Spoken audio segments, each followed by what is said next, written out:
විද්‍යුත් visa නිකුත් කිරීම සම්බන්ධයෙන් ශ්‍රේෂ්ඨ අධිකරණය නිකුත් කළ නියෝගයක් ක්‍රියාත්මක නොකිරීම තුළින් අධිකරණයට අපහාස කළ බවට එල්ලූ චෝදනාවට තමන් වරදකරු බව ආගමන හා විගමන පාලක හර්ෂ ලුක්පිටිය මහතා කොන්දේසි විරහිතව පිළිගෙන තිබෙනවා.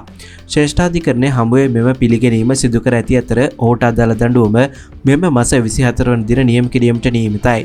පසුගිය රජයේ සමයේදී විද්‍යුත් වීසා නිකුත් කිරීමේ ක්‍රියාවලිය පෞද්ගලික සමාගම් දෙකකට පැවරීමට අමාත්‍ය මණ්ඩලය ගත් තීරණයට එරෙහිව ගොනු කර තිබූ මූලික අයිතිවාසිකම් පෙත්සමක් විභාග කිරීමෙන් අනතුරුව ශ්‍රේෂ්ඨාධිකරණය විසින් මෙම අදාළ නියෝගය නිකුත් කර තිබුණා.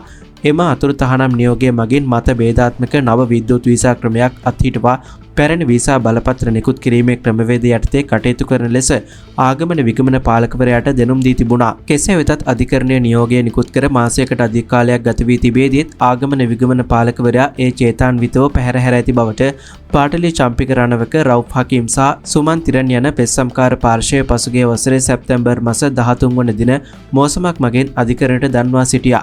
එම කරුණු සලකා බැලූ ශ්‍රේෂ්ඨාධිකරණ විනිසුරු මඩුල්ල ආගමන විගමන පාලකවරයා අධිකරණ නියෝගයේ හිතාමතා නොසලකා හැර ඇති බවට බැලූ බැලමට පෙනී යන බැවින් ඔහුට එරෙහිව අධිකරණයට අපහාස කිරීමේ චෝදනා පත්‍රයක් ගොනු කරන ලෙස පෙත්සම්කරුවන්ට නියම කළා.